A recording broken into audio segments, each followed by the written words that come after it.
हतो हंति, अर्थात जो धर्म का उपहास उड़ाता है, धर्म उसका सर्वनाश कर देता है, विनाश कर देता है। आगे। प्रभु, ये ब्राह्मण देव क्या कह रहे हैं? क्या धर्म, कुल, गोत्र और वर्ण के अनुसार मनुष्य मनुष्य में भेद कर सकता है? क्या धर्म इतना विनाशकारी, इतना असंवेदनशील है कि उससे प्रश्न करने वाले का या उससे विपरीत सोच रखने वाले का विनाश कर देता है? तो धर्म और अधर्म में अंतर ही क्या रह गया? हाँ प्रभु, माता के प्रश्न उचित। देव, धर्म कभी किसी का विनाश नहीं करता।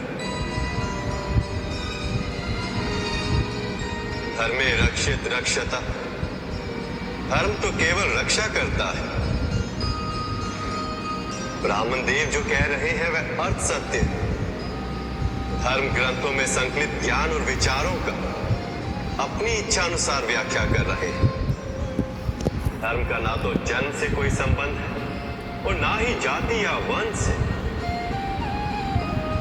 अहिंसा सत्यम सत्यम, शोचम इंद्रिय निग्रह, दानम दमो दया, शांति सर्वेशम, धर्म साधना। अर्थात सत्य, अहिंसा, चोरी ना करना, इंद्रियों को वश में रखना, स्वच्छता, दान, दया और संयम मात्र ही धर्म के लक्षण। नारायण नारायण, सत्य कहा प्रभु आपने। किंतु ब्राह्मण देव तो धर्म का कुछ और ही व्याख्या दे रहे हैं। देव ऋषि, समय, काल और परिस्थितियों में परिवर्तन के साथ साथ कुछ स्वार्थी मनुष्यों ने पुराणों के अर्थ को ही बदल दिया है, ताकि धर्म के आधार पर वह लोगों का शोषण कर सके, अपने लाभ और हित हेतु उन पर अत्याचार कर सके।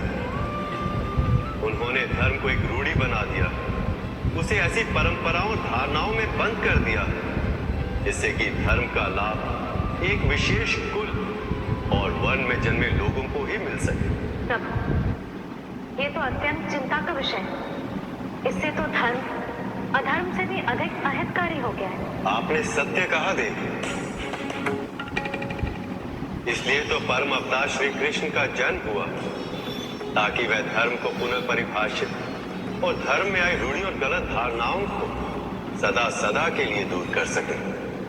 ब्राह्मण देव, मेरी मैया कहती है पोथी पढ़ने से कोई पंडित नहीं होता। अभी तो जो प्रेम के ढाई अक्षर को समझ ले वही सबसे बड़ा पंडित होता है।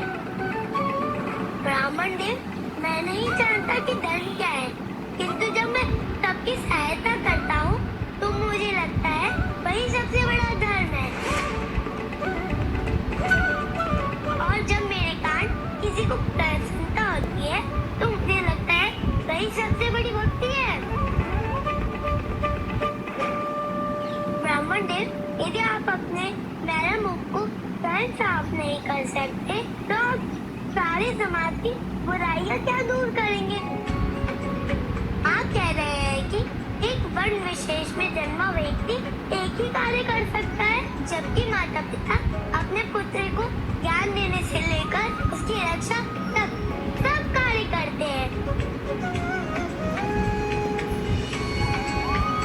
जब माता पिता अपने संतान को ज्ञान देते हैं तब वो ब्राह्मण होते हैं, और जब अपने पुत्र की रक्षा करते हैं किसी संकट से तब वो क्षत्रिय होते हैं। और जब अपने पुत्र को शांत